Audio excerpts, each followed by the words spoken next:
सिंध जी सूरत हाल ते ॻाल्हि ॿोल जे सिलसिले में रुख सिंधी दोस्तनि भाउरनि भेनरुनि सां मुखातिबु आहियां। सभिनी खे मुंहिंजे तरफ़ां सलाम पहुचे।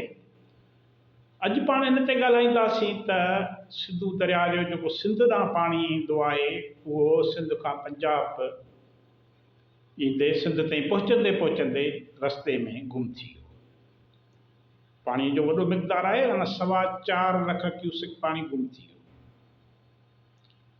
हाणे आगाटे ख़रीफ़ जे 54 ॾींहंनि में तूनसा खां सखर बैराज विच में सिंध जे हिसे जो 4,12,000 क्यूसिक पाणी गायब थियण जो इंकशाफ थियो आहे, जंहिंजो को ॾसपतो ई कोन थो मिले। अरसा जेको इदारो पाणीअ जी विर्छ वारो आहे ऐं सिंध जी आबपाशी खाते जे ज़रियनि मूजिबि सिंध खे 1 अप्रैल खां 4 मई ताईं पाणीअ जे 91 वारे ठाह मूजिबि मुक़ररु कयल हिसे तोड़े सूबनि पारां ॾिनल इंडेंट मूजिबि पाणी न ॾिनो वियो आहे। अप्रैल जे 1 खां 15 तारीख़ ताईं सिंध जी इंडेंट 40,000 क्यूसिक हूंदे बि चश्मा बैराज वटां 32 खां 39,000 क्यूसिक पाणी सिंध लाइ छॾियो वियो, जॾहिं त पंजाब जे आख़िरी बैराज तूनसा वटां इहो मिक़दारु घटिजी 22 खां 35,000 क्यूसिक ते वञी पहुतो। अप्रैल महीने जे शुरूआती 15 ॾींहंनि दौरान सखर बैराज वटि रोज़ानो 25,000 क्यूसिक बि पाणी पहुची न सघियो।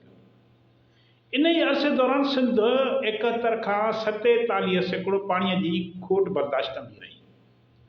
कराचीअ मां शाया थींदड़ हिकु अख़बार आहे, पंहिंजी अख़बार, उन जी रिपोर्ट मूजिबि मुल्क में पाणीअ जा ज़ख़ीरा 2 लख क्यूसिक ते पहुचण ऐं इरसा पारां 1 मई खां मुल्क में पाणीअ जी खोट ख़तमु करण वारे ऐलान बावजूदि सखर बैराज वटि 1 अप्रैल खां वठी 4 मई ताईं हिकु ॾींहं लाइ 36,000 क्यूसिक खां वधीक पाणी पहुची न सघियो। सिंध आबपाशी खाते 4 मई ते बि सिंध में पाणी खोट 42% ज़ाहिर कई। हाणे पाणी बहिराण सबबि 91 ठाह में पंहिंजो हिसो रखंदड़ गुडू ऐं सखर बैराज जा 5 वाह, हाणे उन में इहे 5 जेके वाह आहिनि उन में desert Pat feeder, Begari feeder, Khirthar canal, rice canal ऐं दादू कैनाल 4 मई ताईं लाॻीतो बंदि रहिया। घोटकी फीडर खे बि रुगो नाले मातर 1253 क्यूसिक पाणी ॾिनो वियो। होॾां इरसा में सिंध जो मेंबर आहे एहसान लगारी, उन पंहिंजी अख़बार सां ॻाल्हाईंदे चयो त DG खान ऐं मुज़फ़रगढ़ जो पाणी 91 ठाह में आहे, पर TP लिंक कैनाल जो न आहे।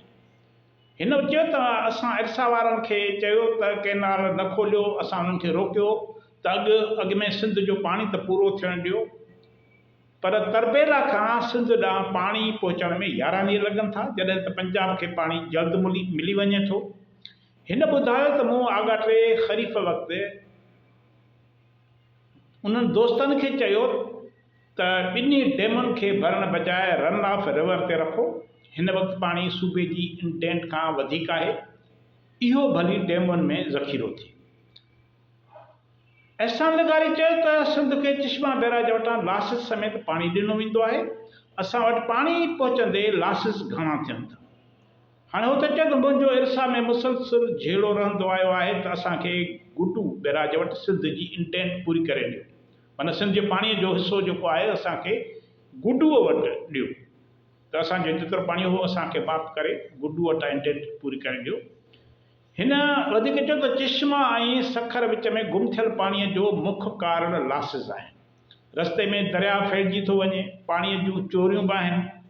हू चवे थो त पंजाब सम्झे थो त असां चश्मा वटां पूरो पाणी था ॾियूं सिंध खे, ऐं वरी पंजाब जो मौक़िफ़ आहे त तव्हां सिंध वारा गुडू वटि घटि पहुच था ॿुधायो, माना तव्हां ग़लति था ॿुधायो।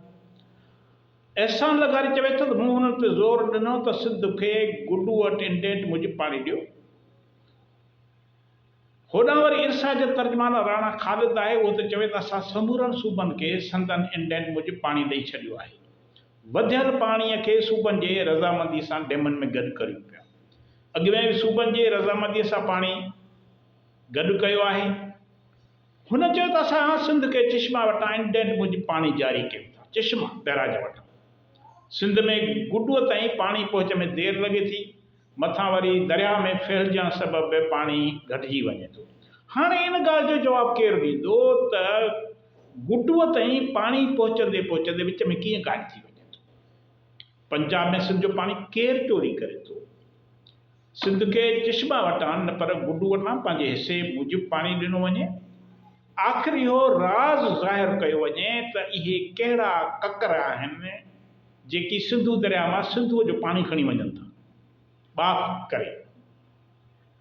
माना पंजाब खां जेको गुडूअ ताईं पहुचंदे पाणी इहो घटिजी थो वञे, इहो कीअं थो घटिजी वञे? छा ककर त कोन था उनखे बाफ़ करे पंहिंजे मथे आसमान में खणी वञनि? पंजाब खां सिंध जे सरहदुनि ताईं पहुचंदे जेकॾहिं सिंध जो 4.25 लख क्यूसिक पाणी आसमान मां उॾामी वञे थो त उनखे बाफ़ बणजण खां रोकण लाइ आख़िर कहिड़ा क़दम खयां वेंदा त इहो ककरनि में वञण बदिरां असांखे मिले? सिंध जा माण्हू इन सुवाल जो जवाबु घुरनि था। तव्हांजी वॾी वॾी महिरबानी।